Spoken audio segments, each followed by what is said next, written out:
30 videos in 30 days, day 25. Can you believe it that we are at day 25? I cannot believe that this challenge is almost complete.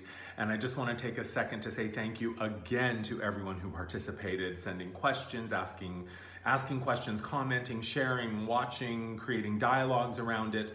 It has been such an amazing opportunity to co-create this with you, and it has been so much fun to rise to this challenge, to push myself into new levels of really digging deep and finding information to respond to the questions that you sent. And it's just been a blast. So thank you. It has really taught me a lot about myself, surprisingly. I didn't know that I was gonna learn as much about myself as I have through this process, so thank you. And today's question comes from many of you, and it's around the topic of addiction. And this is a topic that is very close to me because it is something that I have struggled with in my own life through my sexual compulsion and addictive patterns and behaviors.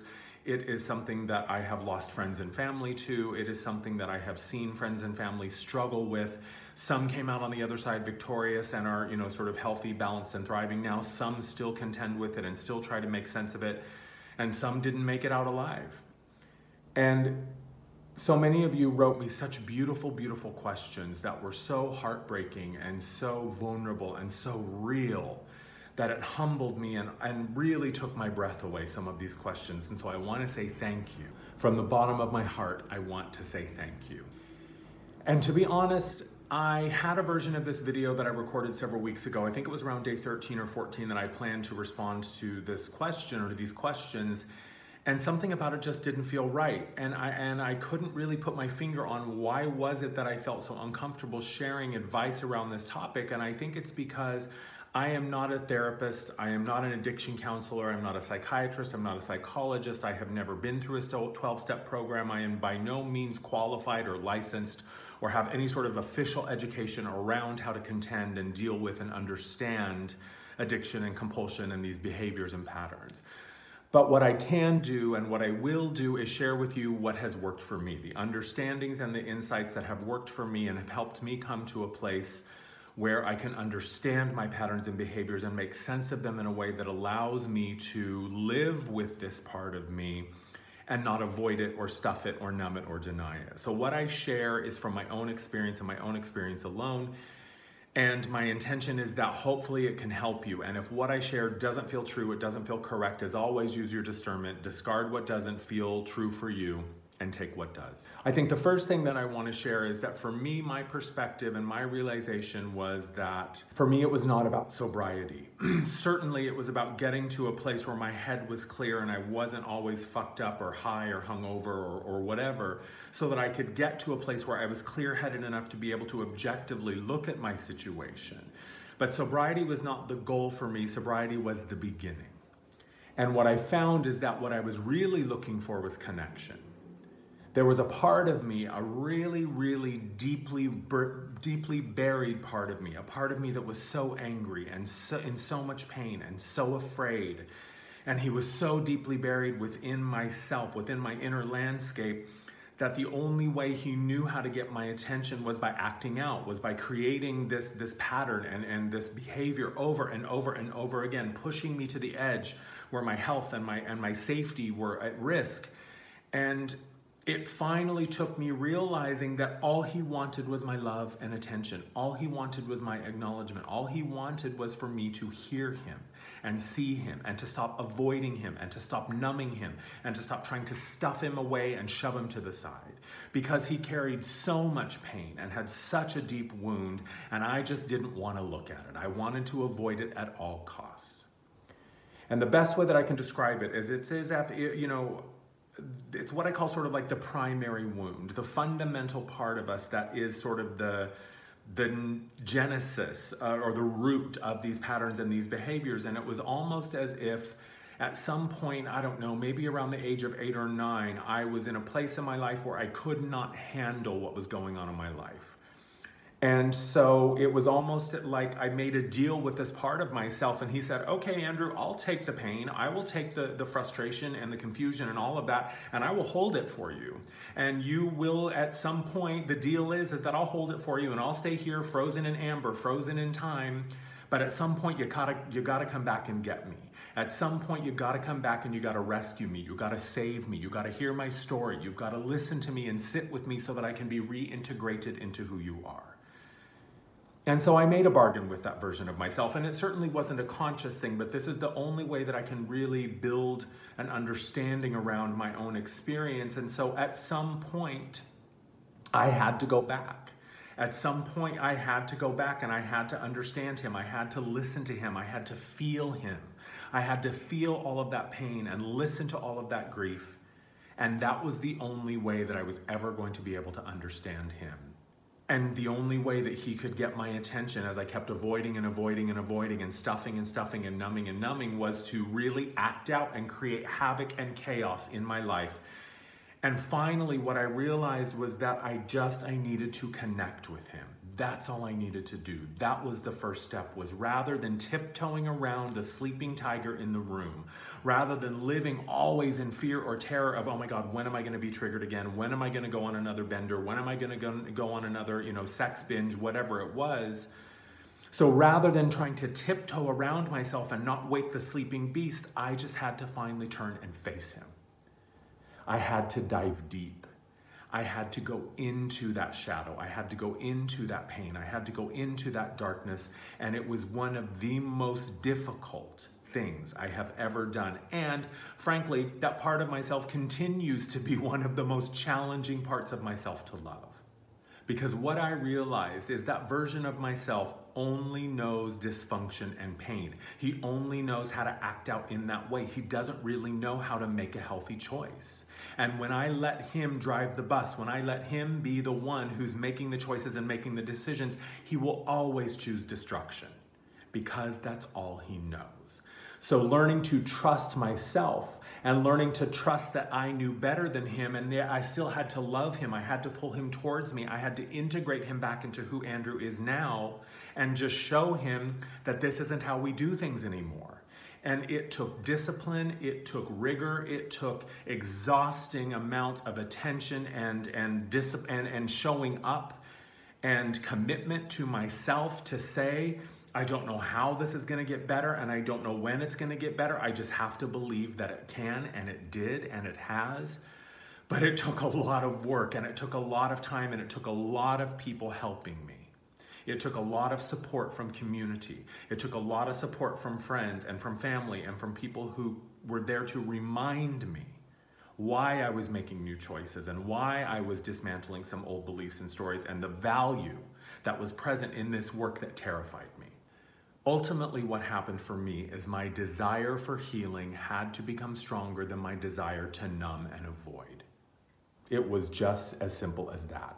It really only happened until I realized that in order to step forward into the life that was calling me, in order to do the work that I came here to do, in order to really step into the fullness of who I am, I had to give all of myself a seat at the table. I could no longer cherry pick which parts of myself I wanted to love and then try to avoid and stuff and numb the rest. I had to be willing to say yes to all of it, and that required me to make the conscious decision that my wellness and my health and my healing had to be more important than my desire to numb and avoid.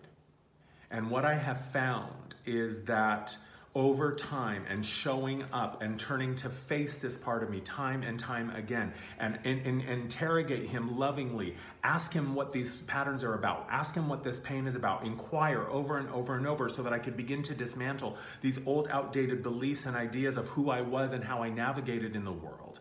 Get clear on the reasons that I had low self-esteem. Get clear on the reasons that I thought that I was unworthy. Understand the script that he was running from, because he was still stuck in this time and space in my past where everything was pain and everything was confusion and nothing made sense. So I just had to learn how to bring him forward into the present day and show him over and over and over and over again that that's not the script that we read from anymore. And oftentimes I just thought I didn't know when it was going to shift. I didn't know when it was going to get better. And it was like potty training a puppy who I never thought was going to get it. And how many times are you going to pee on the sofa? How many times are you going to pee in the house? How many times are you going to leave a mess? But I just had to learn that just like if I was, showing up every single time with love and compassion because he was just doing the best that he knew how to do. And one of the things that I really had to learn was that the trigger was just a cry for love and compassion. Because I still get triggered. I still have moments where something happens and it feels too big to deal with and I don't want to deal with it and I can't handle it, or I think that I can, so I want to just numb it and stuff it and shove it away. But what I've started to realize is that, okay, feel the trigger, acknowledge the trigger, move towards the trigger, and then dig beneath it. Open it up and get under there and find out what is at the root of it. And every single time, it is simply a cry for love, compassion, and acknowledgement. And it is myself asking for my attention. It is myself asking for my love. It is myself asking for my compassion. It is what I know is the one thing that I never gave to myself. I gave myself drugs and alcohol and sex and compulsive shopping, and you name it, I gave it to myself. The one thing that I never gave to myself that was always missing was me. So learning how to show up for myself and listen and feel and acknowledge and get in there and get dirty and get down in the muck with it and love it and hold it and bring it to myself so that I could just begin to understand it. And what I have realized is that as the wound heals, the attraction fades. As the wound gets better and smaller and I become healthier, the part of me that wants to do those things, because that's all he knows how to do when it comes to pain and uncomfortable emotions or intense situations, all he knows how to do is act out in that way. But over time, learning how to love him and learning how to sit with him and learning how to be with him has been the thing that has shown me that beneath that trigger is just the desire for my own love and attention. And that as this wound has gotten smaller and continues to heal, my desire for those behaviors and those patterns and those chemicals, those substances, it just gets weaker and weaker every single time.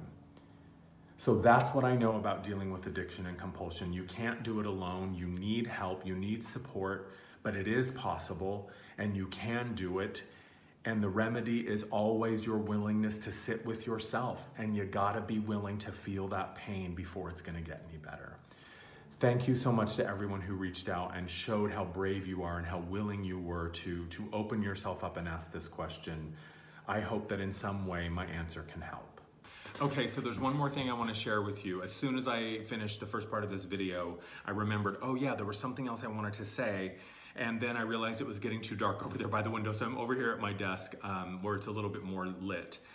And the one thing that I want to share with you is that I want to assert to you, because I know that quite often there's this fear that we have, or at least there was this fear that I had that was like, I'm never going to be able to commit to this. I'm not strong enough. I don't have the focus and the dedication and the commitment to be able to make new choices in this way, because this was something that I had been doing for so long. It was the only way I knew, and I was terrified that I was never going to be able to commit to making a new choice and choosing new behaviors over and over and over again until it became a new way of life. But here's the thing. What I realized was that it's not a matter of commitment. Because think about it, you have already committed. Think of how many times you have chosen the thing, right? Think of how many times you have chosen the drink or the drug or the sex or the behavior or the whatever. Think of how many times you have committed to that being the way that you deal with things in your life. So it's not a question of commitment. So remember that you already have the tools to do it. You already have the capability to show up and make a choice over and over again. It's just now, rather than making the choice that hurts you or harms you or perpetuates the cycle, now it's just about applying that same willingness to make the choice over and over again to a new pattern and a new behavior.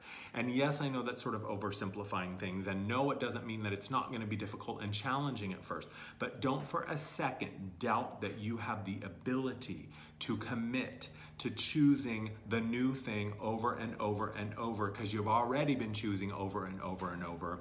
Now it's just about choosing something else. There you go. That's it. I love you.